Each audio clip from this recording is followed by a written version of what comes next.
Hey, namaste, Jai Kali, Jai Mahadev, Jai Bharat. I hope everyone is doing good and taking good care of themselves. Now, today I'm going to talk about one of the phobias. And of course, as we know, phobias are a kind of or a type of anxiety disorder. So, today we are going to talk about agoraphobia. So, what agoraphobia is? Agoraphobia is a type of an anxiety disorder defined by an intense fear of places that can lead to feeling trapped, helpless, scared, or embarrassed. Now, types of places that bring on this fear, such as crowded places, public transport, or and I mean these are two kinds of places that brings in this kind of an anxiety disorder. And apart from that, panic attacks are very commonly experienced with agoraphobia. And someone with this type of specific phobia may also have panic disorder. So we can't rule out the possibilities of panic disorder. And I mean, it all depends from person to person. So this is what agoraphobia is. And let us understand what are some of the symptoms to look out for. So like all other anxiety disorders that I've already mentioned, agoraphobia, the symptoms are that are associated with agoraphobia are intense and often debilitating. Feeling anxious or having a panic attack are key symptoms of agoraphobia, which may present in varying ways depending on the person. This could include dizziness, chest pain, hot flashes in women. Then, I mean, and these are some of the common symptoms that are included when a person has agoraphobia. And there are some of the prevalent symptoms also. Now, amongst the prevalent symptoms, intense fear in situations involving public transport, crowds, open spaces, enclosed spaces, or leaving home. Okay. The next one is moderate to extreme anxiety or panic attack symptoms, of which can include, a sense of danger that is disproportionate to the situation, and avoidance of situation that may trigger fear and distress. So agoraphobia, of course, we know that it's a kind of an anxiety disorder, but the people who suffer from this, they often avoid public transport, they avoid crowded places or cramped up places or open spaces, they avoid. I mean, overall, not to experience or to go through that panic episode, they by default avoid. And in agoraphobia also, the feeling of loss of control is there. So that is also one of the reasons. After it is triggered, uh, people feel a total loss of control. So that is one of the reasons they avoid such situations. People just are not outgoing. And also because of this phobia, people have a feeling out of touch with reality. So it's a kind of an anxiety disorder that really disconnects you, right? I mean, like, you are in a public space and then all of a sudden you have panic attack, and all these kinds of symptoms, they start cropping up, and you lose your grip over reality. You just want to go home, you just want to get away from all that. Yeah. And you begin to feel overly anxious. So this is all about some of the signs to look out for in agoraphobia. And apart from that, agoraphobia, if you see the causes, see, there are no specific causes that has been listed in the diagnostic and the statistical manual.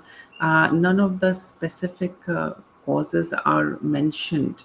But if you see, it could possibly be hereditary in some cases, genetic predisposition, or maybe some kind of comorbidity or environmental stress. So causes can just be anything. It can't be just one specific cause triggering it. So yes, this and some people have it. I mean, family history, and it passes on. But sometimes it's not hereditary. It's seen, and it's not in any of the other generations, but it's only in the current generation. So again, we can rule out the possibility of it being a hereditary disorder. And now let us understand how we can manage or treat agoraphobia. So, the most effective treatment for agoraphobia includes attending talk therapy or discussions. This is something which really helps with agoraphobia. And of course, medication is also helpful to an extent, but most professionals generally recommend therapy along with medication. So both of the things, I mean, medicine, of course, the chemical thing that is there in the brain, so medicine works on those levels, and talk therapy, of course, works on the exposure and the cognitive behavioral therapy aspects. So talking and medicine, these are the two routes that this can be treated and managed with.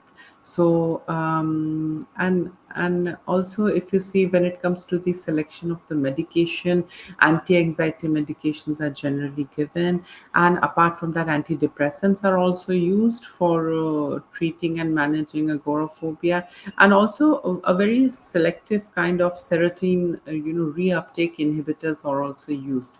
So I mean, overall, these only genre of medicines are used to manage. This can't be cured, it can be managed, to be honest. So this is how it's managed. And apart from that, if we see some of the easy tips of managing agoraphobia, so the first one would be prioritizing self-care. Uh, sometimes the heightened state of anxiety increases if we are unable to prioritize ourselves and our needs first, so that anxiety as it is increases. So just leave everything aside and prioritize yourself, and focus on self-care. That also helps to manage that anxiety build up. I mean, one needs to focus and do some kind of self-care, so that that focus that anxiety load is a little bit reduced, and it's not heightened. The next thing is, of course, practicing relaxation methods and techniques. I mean, like going for a spa, going for a massage, it really relaxes you, and relaxation, of course, helps you overall.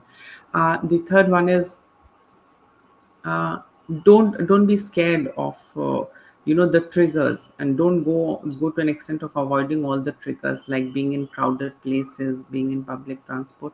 Try exposing yourself maybe for short bursts of time, not for a huge period of time, and start getting used to it. It's not that difficult, but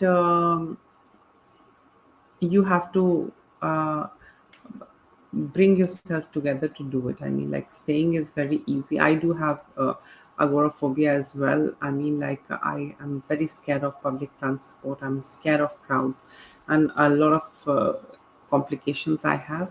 But I do focus on self care. I do um, expose myself to crowded places, but only for short bursts of time, not for longer, where it goes beyond hand and I'm unable to manage.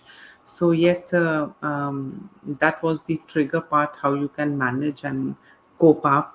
And apart from that, avoid any kind of substance usage, like alcohol, caffeine, recreational drugs. All these things should be avoided, because again, in my previous videos, I've discussed about the chemicals that actually influences our behavior. So let's not alter the chemicals, the chemistry inside our brain. Let it be as it is. Let the organic thing take care of everything. So yeah, avoid any kind of substances, and stick around your loved ones. If you have loved ones, so spend some time with them. You'll feel better, you'll feel at home, you'll feel relaxed, you won't feel left out. And if you are into any kind of treatment or therapy, stick to it. Don't just abruptly leave it, stick to it. So this was all about agoraphobia. I hope You all must have learned something new today. And please do like, share, subscribe this channel. And in case if you have any such symptoms, you can comment below.